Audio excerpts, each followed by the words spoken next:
Hi, I'm Dr. Katie Landier, the Senior Centered Physical Therapist. Welcome back to my channel. In today's video, we are going to be doing exercises to help decrease carpal tunnel syndrome pain, or even prevent carpal tunnel syndrome if it's not something you're currently dealing with.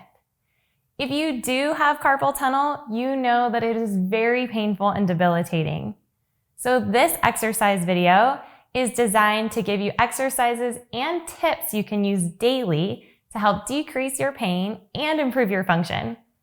In this video, I'll demonstrate just one set of each exercise, but for complete reps and set recommendations, see my blog, theseniorcenteredpt.com.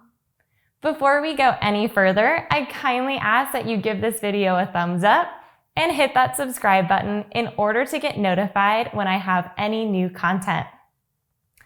Also, please visit and subscribe to my blog, theseniorcenteredpt.com, for more information on carpal tunnel and many other topics that impact older adults.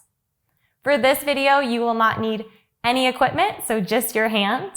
And we're going to start by taking a look at all of the muscles we will be strengthening and stretching in this video. Let's first look at the carpal tunnel. So I'm going to zoom in here on our carpal tunnel. It's a very narrow space right here on the wrist. And it's about 1 inch wide, and it's where the median nerve and the flexor tendons run through. So the median nerve runs from the neck all the way down through the arm, and then through the carpal tunnel and innervates the thumb, index finger, middle finger, and then half of the ring finger. The base of the carpal tunnel are carpal bones, which are deep to this tissue here. But then the top or the roof is the transverse carpal ligament, which is that band of tissue right there. That doesn't have a lot of flexibility. So the structure that makes up the carpal tunnel is strong, but it's rigid. So carpal tunnel syndrome occurs when there's compression at the carpal tunnel on that median nerve that's traveling that whole length there and can cause pain and numbness and tingling in the hands and fingers. So for this exercise routine, we're mostly focusing on the flexors of the forearm as well as the extensors of the forearm. So for our wrist rotations, our finger jumping jacks and push-ups, our prayer stretch, our flexor stretch, we have a focus on the flexors. So flexor digitorum superficialis, as well as deep to that flexor digitorum profundus. We also, for our finger push-ups and jumping jacks, will add some extensor work. So we're going to look at extensor digitorum, extensor carpi radialis brevis, extensor carpi radialis longus, extensor carpi ulnaris, and extensor digiti minimi.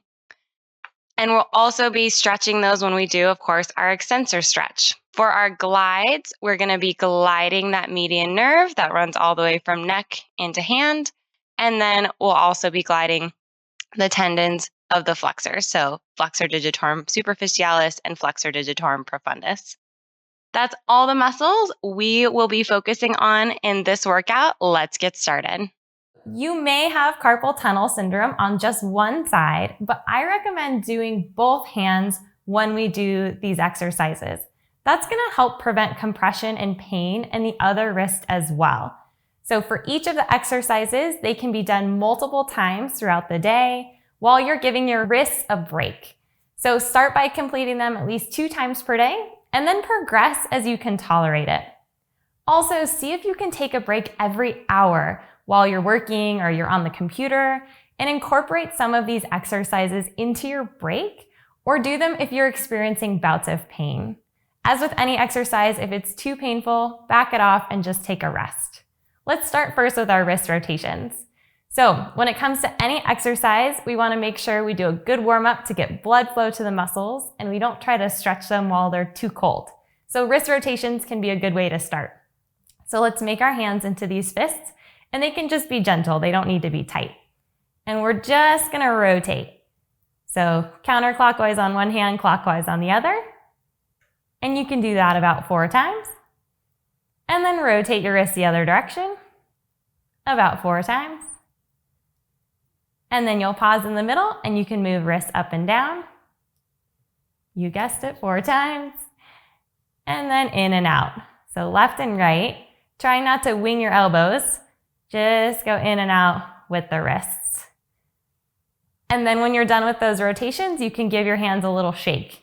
And this shake can actually be really a nice break throughout the day as well. So even if every hour you give a little shake, that helps to alleviate some of that compression in the carpal tunnel. Next, we're gonna do our finger jumping jacks. So this time we're gonna make tight fists with those hands, and then we're gonna straighten the fingers, spreading them as wide as possible, and then make those hands into the tight fists again.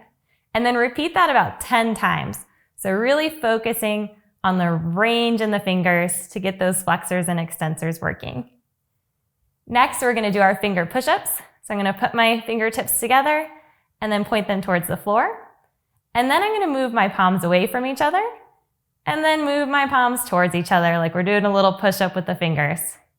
So once again, we're gonna repeat that 10 times and then take a little rest. Next is our flexor stretch. So I'm gonna put my hand out in front of me here and I'm gonna have my palm facing the ceiling. And then we're just gonna press the fingers down so that we get a nice stretch here on the forearm.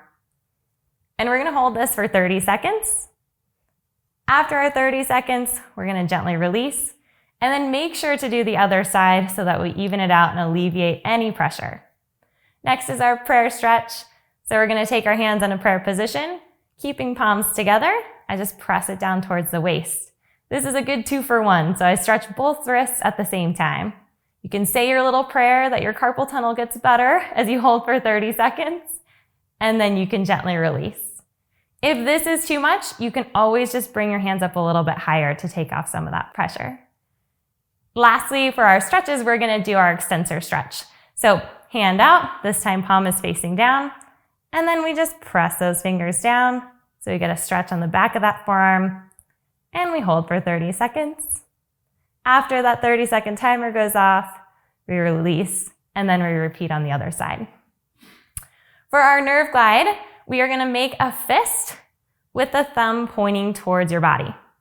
So next, we're gonna straighten the fingers, and the thumb is gonna stay right there close to the fingers. And keeping those fingers and thumb together, we're gonna extend the wrist. Then we extend the thumb, and then we're gonna turn the hand so palms face us. So this is where I'll show you just on one side, but you're gonna take your opposite hand and just put a little pressure on that thumb, pulling it down towards the floor. We can't really stretch a nerve, but what we're doing is giving a little mobility to the nerve. So if the median nerve is stuck in any place, we're kind of jiggling it out of there and hopefully decreasing some pain. After about 10 seconds, you can release and then release the hands back to starting position. Next, we're gonna do our glides of our tendons, of those flexor tendons. So we'll start hands in front of us, thumbs facing us, and I'm gonna focus on just each section of my finger. I'm gonna curl each section down one at a time, all the way to the palm, and then starting at the base or at the knuckle, then I'm gonna straighten the fingers all the way up, and then curl it all the way down, one section at a time. And then bring it up. And you'll repeat that about 5 times, give those hands a little shake, and then you can do your tabletops. So same starting position. This time we're just gonna hinge at the knuckle. So we bend, and then we straighten. If you have the range, you can bend all the way down to the palm, and then straighten all the way back up. And once again, you'll do that about 5 times, and then you'll take your little rest. That's all the exercises we have to help decrease our pain or prevent any carpal tunnel syndrome pain. Thank you so much for watching this video. I hope these exercises help to decrease your pain and restore your function. Please feel free to comment below on how these exercises helped you. Also, remember to hit that like button and subscribe so you can help others find my channel and receive notifications for all future content. Until next time, I'm Dr. Katie Landier, the Senior Centered Physical Therapist. Have the strength to live life to the fullest. Bye-bye.